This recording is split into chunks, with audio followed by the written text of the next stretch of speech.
18/5/2025 രാഹു കുംഭത്തിലേക്ക്, കേതു ചിങ്ങത്തിലേക്ക്. നമസ്കാരം. ജ്യോതിഷം എന്ന വാക്ക് ഏവർക്കും പരിചയമുള്ളതാണ്.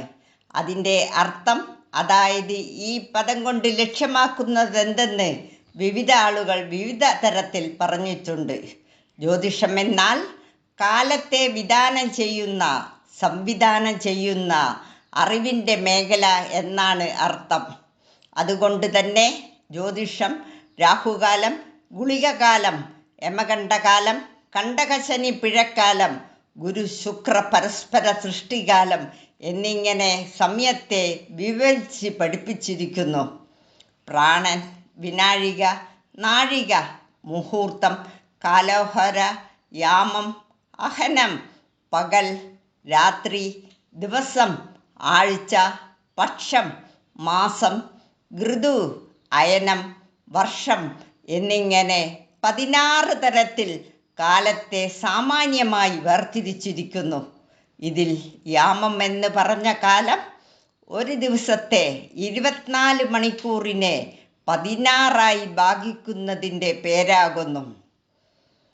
ഒരു മനുഷ്യനെ സംസ്കാര സമ്പന്നനാക്കാൻ ഭാരതീയ സംസ്കാരമനുസരിച്ച് ഷോഡശ സംസ്കാരമുണ്ട്, അതായത് 16 ജാതകകർമ്മം, ചോറൂൺ, വിവാഹം, നാമകരണം ഇതിൽ പെടുന്നു.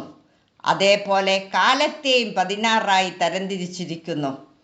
രാഹുകാലം എന്നത് പകൽ സമയത്തെ 8 ഭാഗിച്ച് അതിൽ രാഹുവിൻ്റെ ഭരണകാലമെന്നോ രാഹുവിന് അനുവദിച്ച സമയവിഭാഗം എന്നോ പറയുന്നതാണ് ശരി.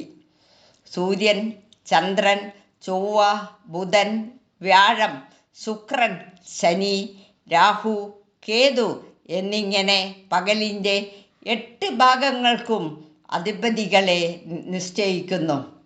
ഓരോ പകലിനും പ്രത്യേക വിഭാഗത്തിൽ ഈ ഗ്രഹങ്ങൾ മാറി മാറി അധിപന്മാരാകുന്നു.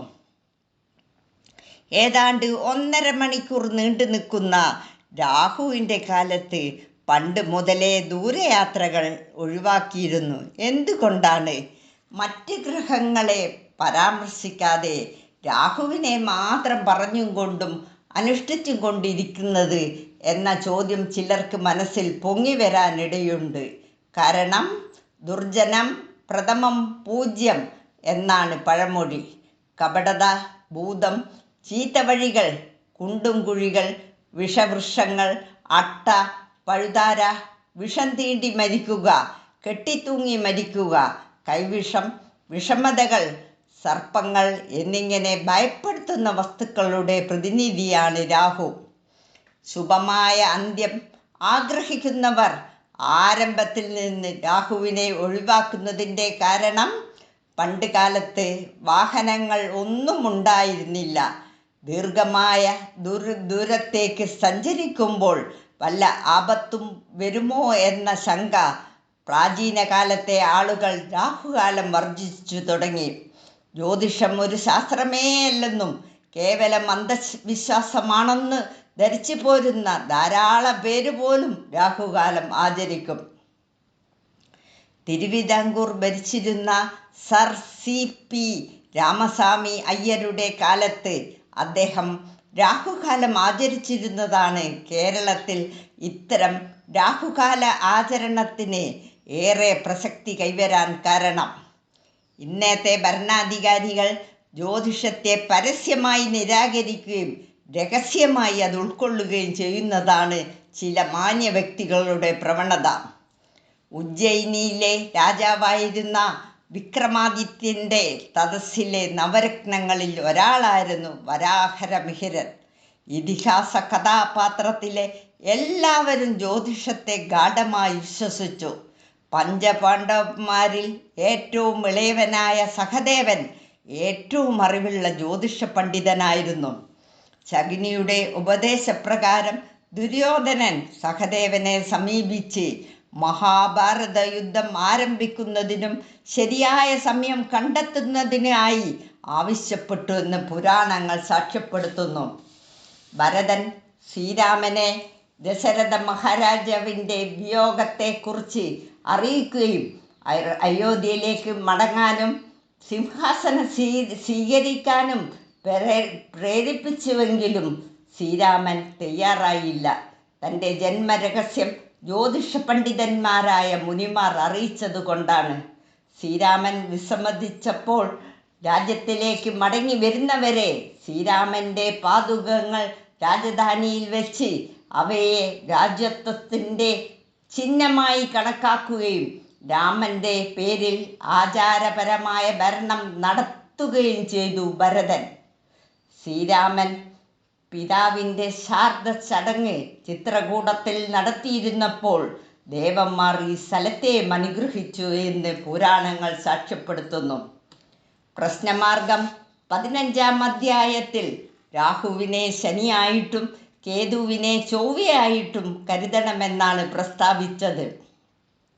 രാഹുകേതുക്കൾ യഥാർത്ഥത്തിലുള്ള ഗ്രഹങ്ങളല്ല, ഛായാഗ്രഹങ്ങളാണ്. ശനിയുടെയും വ്യാഴത്തിൻ്റെയും പാതകൾക്കിടയിൽ ഇവർ സഞ്ചരിക്കുന്നു. മറ്റ് ഗ്രഹങ്ങൾ മുന്നോട്ട് സഞ്ചരിക്കുമ്പോൾ ഇവർ പിറകോട്ട് സഞ്ചരിക്കുന്നു. ഓരോന്ന് ആവർത്തിച്ച് സൂര്യനെ ചുറ്റി വരുന്നതിന് 18 വർഷം ആവശ്യമാണ്. രാഹുകേതുക്കൾ ഒരു രാശിയിൽ 1.5 വർഷമാണ്.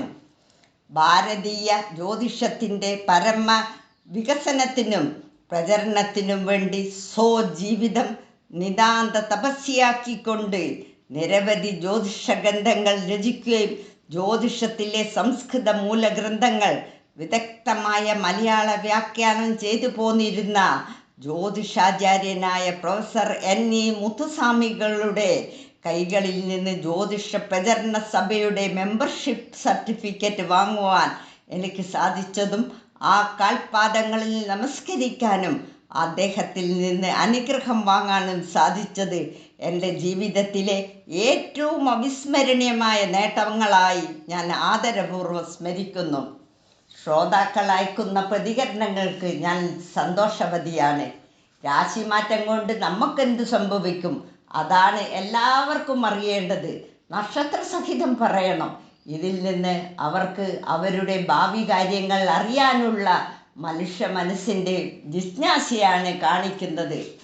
ഈ ജിജ്ഞാസ ഉള്ള കാലം വരെ ഭാവി കാര്യങ്ങൾ അജ്ഞാതമായിരിക്കുന്നിടത്തോളം ജ്യോതിശാസ്ത്രം ജനങ്ങൾക്ക് പ്രിയപ്പെട്ടതും വിലപ്പെട്ടതും ആയിരിക്കും. ഗ്രഹങ്ങളുടെ പ്രസക്തി മനസ്സിലാക്കിയതിന് ശേഷം നക്ഷത്രഫലം കേട്ടാൽ മാത്രമേ അതിൻ്റെ ഉള്ളടക്കത്തിലെ ആത്മീയ തത്വം നിങ്ങൾക്ക് മനസ്സിലാവുകയുള്ളൂ. ആവശ്യപ്പെട്ട എല്ലാ ജ്യോതിഷ കാര്യങ്ങളും 1 by 1 ആയി ഞാൻ പറയുന്നതായിരിക്കും. അടുത്ത വീഡിയോയിൽ കാണാം. നന്ദി, നമസ്കാരം.